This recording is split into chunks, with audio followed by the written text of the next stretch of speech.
함께 나눌 말씀 마가복음 3장 7절에서 19절 말씀입니다. 제가 가진 성경으로 신약 57페이지에 있습니다. 마가복음 3장 7절에서 19절 말씀입니다. 우리 모두 찾으셨으면 한 절씩 교독하시고 마지막 한 절은 함께 봉독하도록 하겠습니다. 마가복음 3장 7절입니다. 예수께서 제자들과 함께 바다로 물러가시니 갈릴리에서 큰 무리가 쫓으며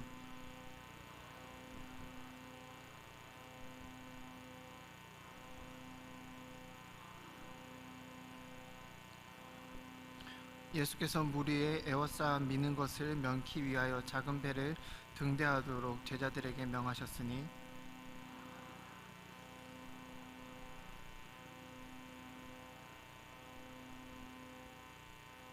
더러운 귀신들도 어느 때든지 예수를 보면 그 앞에 엎드려 부르짖어 가로되 당신은 하나님의 아들이니이다 하니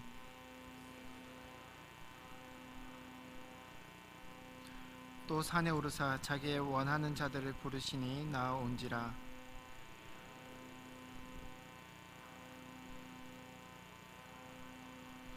귀신을 내어 쫓는 권세도 있게 하려 하심이러라.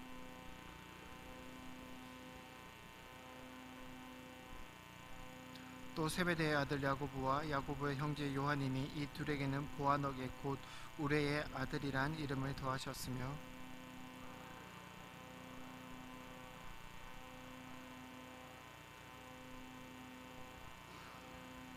함께요.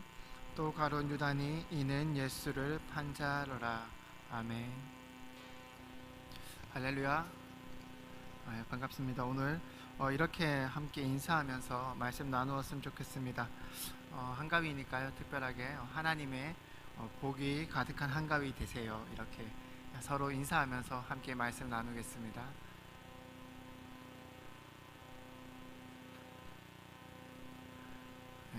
여러분들의 눈빛에 오늘 명절인데 라는 눈빛과 그래도 예배는 드려야 돼 라는 그 눈빛의 그 갈등이 잘 나타나 있는 것 같습니다. 오늘 설교 빨리 끝날 것 같으니까요. 조금만 집중해 주시면 좋을 것 같습니다.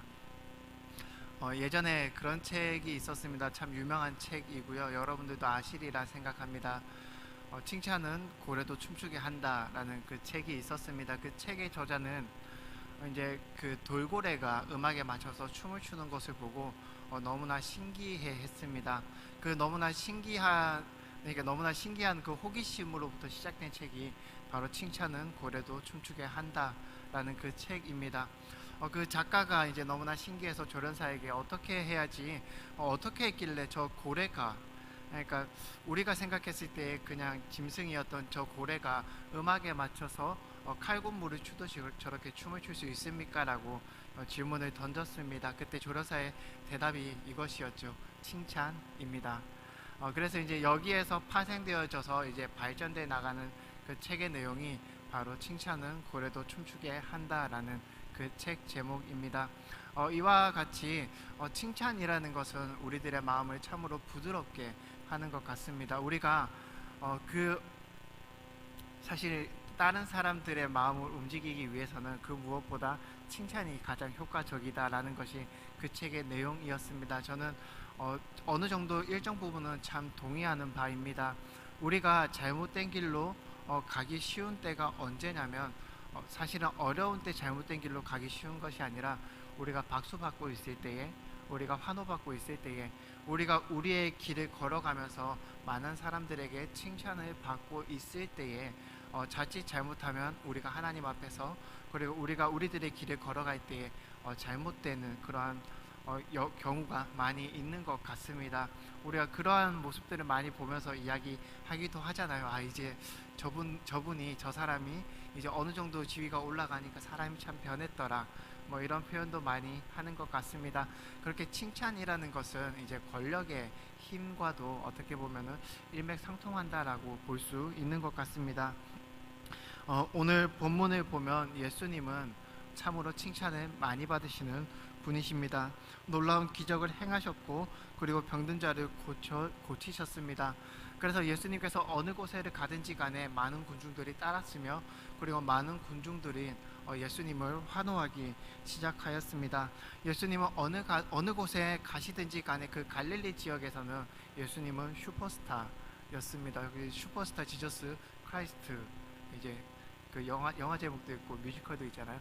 예수님은 그러한 상황이었습니다. 어딜 가나 사람들이 좋아했고요. 어딜 가나 사람들이 정말 저분이야말로 우리들의 메시아인가 보다, 참 우리를 도와주고 구원해 주실 분이다라고 하는 그런 환호 소리를 많이 들으셨습니다. 이렇게 생각해 봤으면 좋겠어요. 우리가 그 예수님과 같은 자리에 올라섰다면 우리의 마음은 어떠했을까요? 우리는 어떠한 행보를 보이셨을까요? 한번 생각해 봤으면 좋겠습니다. 많은 사람들이 나를 칭찬할 때에, 많은 사람들이 옆 사람도 칭찬하고 어느 곳에 가든지 간에 와 당신이 최고입니다 라고 이야기를 할 때에 우리들의 마음은 어땠을까요? 그리고 그 칭찬을 듣고 나서 우리들의 행동은 어땠을까요? 그것이 잘못된 길인지 잘된 길인지를 생각하기 이전에 그 칭찬을 듣는 게 너무 좋아서 그 길을 걸어갈 때도 아마 있을 것입니다. 오늘 본문에서 놀라운 것은 예수님께서 그러한 환호 소리와 칭찬과 이러한 군중들의 관심을 거부하셨다라는 것입니다. 예수님께서는 많은 사람들이 예수님의 그 병든 것을 고치시고, 그리고 예수님께서 이제 많은 기적들을 행하시는 그것을 보고 많은 사람들이 따랐을 때에 예수님은 그들과 멀어지는 것을 택하셨습니다. 그 환호 소리 들리는 그 환호 소리가 들리지 않는 곳으로 예수님께서는 자리를 옮기셨습니다. 오늘 본문 말씀에서 그렇게 나타나고 있습니다. 오늘 본문 말씀 3장 12절은 이렇게 이야기하기도 하지요. 예수께서 자기를 나타내지 말라고 많이 경계하시니라. 이것이 예수님의 선택이었습니다. 조금 더 우리가 성경을 보게 되어지면은 마가복음 3장 13절에서는 예수님께서는 그 갈릴리 바다를 떠나서 이제는 군중들이 따라오지 않는 그 산으로 올라가셨다라고 이야기를 하는 것이지요. 우리가 한번 생각해 봤으면 좋겠습니다. 왜 예수님은 산으로 가셨을까요? 왜 예수님은 그 갈릴리 바다에서 많은 사람들의 환호 소리를 거부하시고, 사실은 많은 사람들을 구원하시고자 하신다면 그 사람들 앞에서 오히려 슈퍼스타가 되시는 게 더 유리한 일일 수도 있는데, 예수님께서는 왜 어떤 마음으로 산에 오르셨을까요? 그리고 예수님께서 그 산에 오르셨을 때에 하셨던 일은 무엇이었을까요? 오늘 함께 나누기를 원하는 이 말씀의 주제입니다. 예수님께서 산으로 오르셨습니다. 많은 사람들이 환호하는 그 자리를 떠나신 것이지요. 왜 그러했냐면은 예수님께서는 환호받고 많은 사람들의 인정받고 그리고 권력을 받거나 혹은 그 권위를 가지는 것보다 스스로에게 더 중요한 것이 있었기 때문입니다. 그것은 무엇이냐면은 하나님의 나라를 이 땅 위에 이루어 내시는 것, 그리고 많은 사람들의 그 죄인들을 부르러 오신 것입니다. 예수님께서 산으로 행하셨던 이유는 하나님의 나라는 그런 사람들의 마음속에 있는 욕심과 마음속에 있는 그 자기의 이기심으로 환호하는 그 환호 속에 있지 않다는 것을 보여주시고 있다라는 것이지요. 성경에서 오늘 본문에서 나오진 않지만 예수님께서 이러한 모습들을 많이 보여주십니다. 그 예루살렘에 입성하러 갈 때에도 예수님께서는 말이나 큰 나귀를 타지 않고 나귀 새끼를 타시는 모습과 동일한 것이지요. 그 동일한 메시지가 흐르고 있는 것입니다. 무엇입니까? 예수님께서 이루고자 하시는 그 하나님의 나라는 세상의 욕심이나 그때에 그들이 환호했던 이유는 단지 자신들의 처지를 조금 더 좋게 만들어줄 그 메시아를 찾았기 때문인데, 하나님의 나라는 그러한 것으로 이루어지지 않는다는 것을 예수님께서는 몸소 보여주시고 계시는 것이지요. 조금 어려운 표현으로 유식하게 보이고자 이야기를 한다면 이제 몸소 하나님 나라라는 단어로 표현할 수 있습니다. 이것은 예수님의 행동이 직접적으로 하나님의 나라의 법칙을 보여주고 있다라는 것이지요. 예수님께서는 그래서 많은 사람들의 환호를 떠나서 산으로 올라가셨습니다. 그리고 예수님께서는 무엇을 하셨을까요? 오늘 본문을 보면 예수님께서는 마가복음 3장 14절에서는 이렇게 이야기하지요. 이에 열두를 세우셨으니 이는 자기와 함께 있게 하시고, 예수님께서 그 산으로 올라가셔서 하셨던 것은 무엇이냐면 12명의 제자를 부르시는 일이셨습니다. 상당히 오늘 본문은 예수님의 행동이 이 상황과 대비되는 행동을 하고 있구나라는 것을 우리에게 보여주고 있습니다. 왜냐하면 예수님께서 사람이 필요했다면, 그러니까 예수님의 제자들이 필요했다면 예수님께서는 그냥 환호하는 그 장소에 계신 것이 더 유리했습니다. 당연하죠. 자신을 좋아하고 자신을 따르는 그 많은 사람들 앞에서 내 제자를 뽑겠다라고 하면 너무나 괜찮은 사람들이 많이 지원을 할 것이고요. 그리고 너무나 수많은 제자들이 한 번에 탄생할 수 있었을 것입니다. 하지만 예수님께서는 산에 오르셨죠. 그리고 그 산에 오르시고 하신 것이 무엇이냐면 바로 12명의 제자를 이렇게 몸소 12명의 제자를 부르시는 행위였습니다. 하나님의 나라가 어떻게 이루어지는지를 오늘 예수님께서는 몸소 보여주고 계시는 것입니다. 하나님 나라는 어떻게 이루어지고 있습니까? 예수님께서 이루고 싶으셨던 그 예수님의 꿈이었던 그 하나님의 나라는 세상의 높아짐이나 화려함이나 인기와 같은 것으로 이루어지지 않는다라는 것을 보여주고 있습니다. 그리고 그 나라는 허다한 무리로 마음이 없는 허다한 무리로 만들어지는 하나님의 나라가 아니라 하나님의 말씀에 순종하는 하나님 나라의 백성으로 이루어지는 그 나라임을 오늘 예수님께서는 직접적으로 몸소 보여주고 계시는 것이지요. 결국에는 예수님께서 원하시는 것은 무엇이냐면은 그 많은 사람들의 마음 없는 행위들을 요구하시는 것이 아니라 진정으로 하나님을 찾고 예수님을 찾고자 하는 그 소수일지라도 그러한 자들의 헌신과 그러한 자들의 수고로움을 오늘 예수님은 찾고 계신다는 것이지요. 왜 제가 왜 헌신을 이야기하냐면 그 산이라는 장소가 헌신을 의미하고 있기 때문입니다. 예수님께서는 그곳에서 부르시지 않으셨습니다. 자리를 옮기셨죠. 그 자리를 옮긴 곳은 산이었습니다. 비록 우리나라의 그런 북한산과 같은 이제 높은 산은 아니었다 하더라도 그 자리를 박차고 떠나서 예수님을 따라갈 수 있는 그러한 생각과 마음이 필요했던 곳이 바로 산이라는 장소입니다. 제자들의 입장에서도 예수님의 부르심을 받고자 한다면 많은 사람들 있는 데서 선택받는 것이 훨씬 더 유리합니다. 그렇지 않을까요? 많은 사람들이 너무나 좋아하는 예수님인데 그 예수님이 많은 사람들 앞에서 나를 택하셨다. 나를 택하는 것을 예수님께서 많은 사람들이 보고 있어요. 예수님을 좋아하고 나는 특별한 사람이 되는 것이지요. 예수님께서는 제자들을 부르실 때에 그러한 특별한 그렇게 화려한 모습으로 제자들을 뽑지 않으셨습니다. 예수님께서 제자들을 뽑으실 때에는 그들을 산으로 부르셨습니다. 너희들의 마음을 가지고 나를 따르라. 너희들의 생각과 너희들의 의지를 가지고 나를 따라오너라. 그것이 오늘 예수님께서 우리에게 보여주시는 이 본문을 통하여서 이야기할 수 있는 하나의 메시지입니다. 그리고 이 산이라는 장소는 또 다른 의미를 가지고 있는데 무엇이냐면 예수님과 그 제자들만 존재하는, 그러니까 제자들의 입장에서는 예수님만 있는 그 장소가 바로 산이라는 것이지요. 예수님과 나 사이에 스승과 제자됨, 그러니까 예수님의 제자로서 우리가 따라간다라고 이야기를 할 때에 제가 예전에 수요 예배 때도 한번 관계에 대해서 이렇게 설교했던 적이 있는 것 같습니다. 예수님과 나 사이에는 온전히 아무것도 없이 관계되어져야 한다는 것이지요. 그것이 오늘 예수님께서 제자들을 산으로 부르시는 두 번째 이유입니다. 바꾸어 이야기하면 제자들에게 이렇게 이야기할 수 있다는 것이지요. 너희들은 무엇을 보고 있느냐? 너희들이 나를 따를 때에 예수 그리스도를 따라온다라고 너희들이 생각을 했을 때에 너희들은 무엇을 기대하고 무엇을 보고 있느냐라는 것이지요.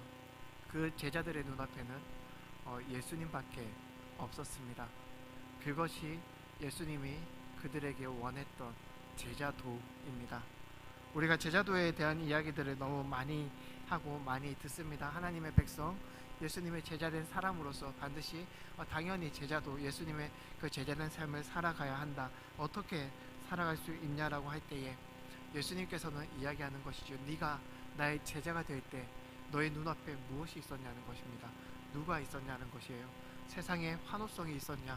내가 너를 그렇게 부르지 않았다 라고 그런 의미를 담고 있습니다. 구속한 주만 보이는 거죠. 나를 부르신 예수님만 보이는 장소가 바로 오늘 예수님이 제자들을 불렀던 그 산이라는 장소입니다. 그러니까 우리가 헌신된 장소이기도 한 것이지요. 나의 욕심을 내려놓을 수 있는 장소이기도 하고요. 그 다음에 온전히 하나님 앞에 내가 나의 신앙을 고백할 수 있는 장소이기도 합니다. 예수님께서는 우리를 그런 자리로 부르십니다. 우리가 세상에 어떠한 화려한 모습을 보이는 것이 아니라 하나님께서 우리를 부르실 때에는 그 헌신된 장소, 사람들은 알지 못한다 하더라도, 사람들은 그 사람을 낮게 평가한다 하더라도, 그 낮게 평가한다 하더라도 그곳을 따라올 수 있느냐라는 것이, 그것이 제자도입니다. 제가 오늘 청년 신방을 했어요. 이거는 이제 원고에 없는 이야기입니다. 오늘 급하게 신방을 했었는데 그 청년이 어떻게 뭐라고 이야기를 했냐면 방금 아까 신방했는데 잘 기억이 안 나네요. 낮아질 수 있는 용기가 필요하다라는 그러한 이야기를 했습니다. 저는 너무나도 와닿았어요. 예수님의 제자는 하나님께서 예수님의 제자들을 산으로 부르셨다는 것은 동일한 의미를 가지고 있어요. 너희들이 나 때문에 낮아질 수 있느냐? 너희에게 낮아질 수 있는 그 용기가 너희의 마음속에 있느냐? 나의 제자들. 그러니까 하나님 나라에는 그러한 낮아짐의 헌신으로 그렇게 만들어진다라는 것을 오늘 예수님께서 몸소 제자들을 부르시는 그 모습을 통하여서 우리들에게 이야기해 주시는 것입니다. 여러분들에게도 묻고 싶어요. 저 너무 와닿았거든요. 그 이야기가. 그 청년이 저한테 그 이야기를 할 때에 정말 와닿았습니다. 낮아질 수 있는 용기가 있나? 예수님 때문에 낮아질 수 있는 용기가 있나? 사실 그 어떠한 선택과 그 어떠한 변명도 다 들어가는 것 같아요. 그 질문 앞에서 할 수 있다 없다 그것만 남잖아요. 여러분들에게 물어보고 싶습니다. 낮아질 수 있습니까? 오늘 예수님께서 그 허다한 무리를 떠나서 화려한 장소를 떠나서 제자들을 부르시는 것은 예수님께서 제자들에게 그런 것들을 요구하시는 것이고, 오늘 이 자리에 여러분들을 부르신 이유도 동일합니다. 예수님 앞에 헌신될 수 있습니까? 사람들이 알지 못한다 하더라도 예수 그리스도 앞에 그 예수님 때문에 낮아지며 여러분들의 삶을 꾸려갈 용기가 있습니까? 우리 함께 고민해 보아야 될 문제이기도 합니다. 두 번째, 우리가 예수님께서 제자들을 부르실 때의 그 모습을 통하여서 알 수 있는 것은 이것입니다. 그 제자들은 예수님에 의해서 직접 선택되었다라는 것이지요. 이것은 우리가 이제 신학적 용어로 이야기를 하면 은혜라는 것입니다. 우리가 예수님께서 우리가 어떻게 구원받았습니까? 라고 질문할 때에 하나님께서 우리를 선택해 주셨습니다. 우리가 그것 때문에 너무 기뻐서 그 구원의 감격이 우리 안에 있는 것입니다. 그렇게 이야기할 수 있습니다. 은혜라고 간단 명료하게 이야기할 수 있는 것이죠. 은혜입니다. 그러니까 제자들이 어떻게 선택되었냐라고 먼저 생각을 할 때에 예수님께서 그 제자들을 직접 뽑으셨던 것이지요.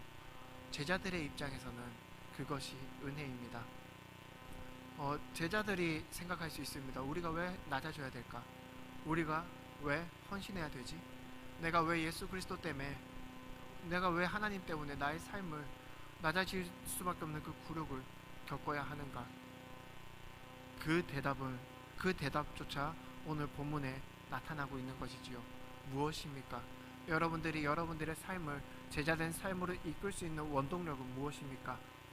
여러분들이 여러분들의 삶을 우리가 하나님의 백성이다라고 이야기를 하고 예수 그리스도의 제자다라고 이야기를 하면서 우리들의 삶 자체를 하나님 앞에 드리며 우리가 교회를 위해서 헌신하고 우리가 교회를 위해서 봉사하고 우리가 교회를 위하여서 전도하고 그 모든 것들을 할 수 있는 그 이유와 명분과 근거가 무엇입니까?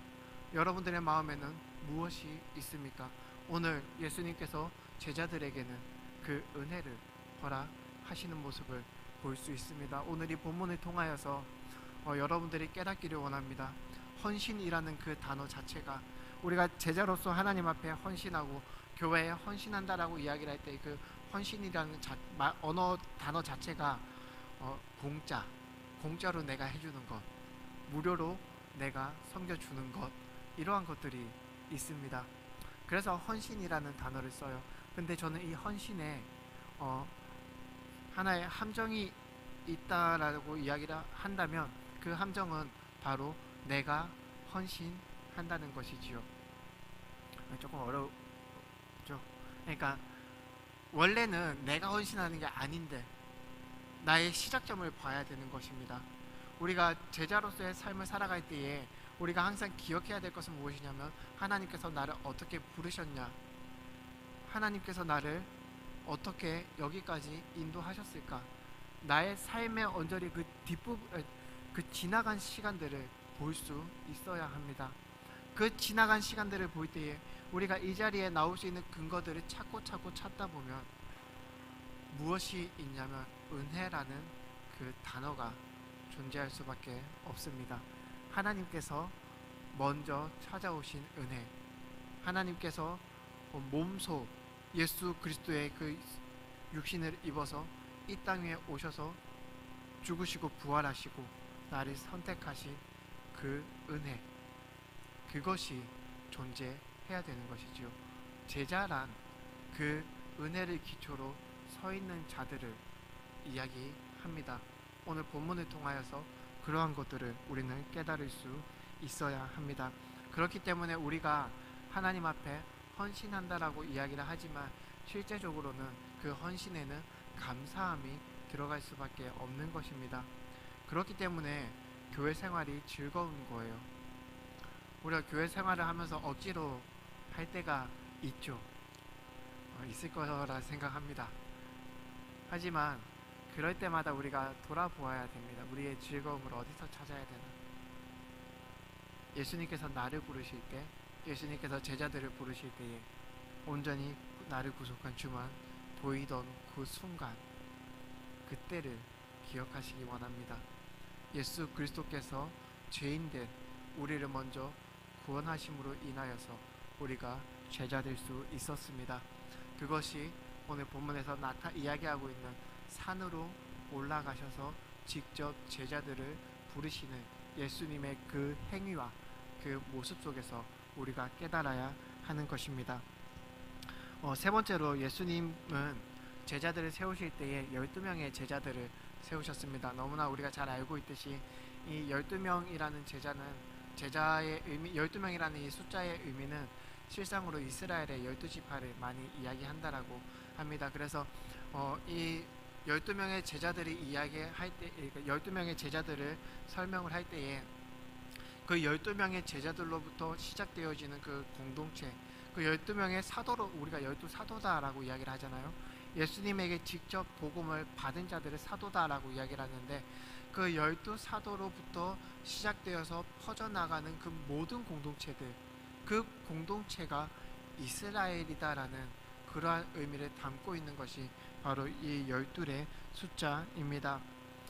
왜 이러한 것들을 이야기를 하냐면 그 12사도로부터 퍼져나가는 그 복음이 지금 이 순간 우리에게까지 닿을 수 있기 때문에 그 12사도로부터 퍼져나갔던 그 예수님의 복음이 우리를 제자들을 부르셨던 것과 동일하게 우리를 부르시는 것을 경험할 수 있었기 때문에 그렇게 12사도를 통하여서 우리가 하나님 나라의 백성으로 다시금 태어날 수 있었기 때문에 우리로 하여금 우리가 이스라엘이다라고 이야기할 수 있는 것이지요. 하나님께서 예수님께서 죽을 수밖에 없었던 나를 부르셨습니다. 그 부르시는 가장 기본적인 그 모습이 오늘 본문에서 나타나는 것이죠. 12명의 제자들을 불러서 그들로 시작하여서 퍼지고 퍼져서 여기까지 당도하여서 하나님께서 나를 제자로 삼으시는 것이지요. 오늘 12명의 제자를 부르는 이 모습 속에서 우리가 세 번째 깨달을 수 있는 것입니다. 그렇기 때문에 우리들 역시도 오늘 본문에서 나타나는, 본문에서 부르시는, 예수님께서 제자들을 부르시는 그 모습 속으로 들어가야 됩니다. 우리의 마음속에 예수님께서 나를 택하셨다는 그 은혜가 있어야 하며, 우리의 마음속에 예수님께서 나를 부르실 때에 내가 나의 마음을 가지고 그 산으로 오르는 그 헌신의 모습을 보이며, 세상의 그 어떠한 화려함을 쫓기보다는 내가 낮아질 수 있는 용기를 가지고 예수님에게 나아가는 그 모습이 우리에게 있어야 한다라는 것을 여러분들은 기억했으면 좋겠습니다. 마지막으로 예수님께서 산으로 올라가셔서 제자들을 부르셨습니다. 그리고 하시는 것이 무엇이냐면 그때로부터 제자들과 함께 하십니다. 예수님께서 제자들을 부르시고 난 이후로 예수님께서 단 한순간도 그들을 떠나신 적은 없습니다. 예수님께서 죽으시고 부활하셔서 그때 이후에도 성령을 통하여서 그 제자들과 함께 하십니다.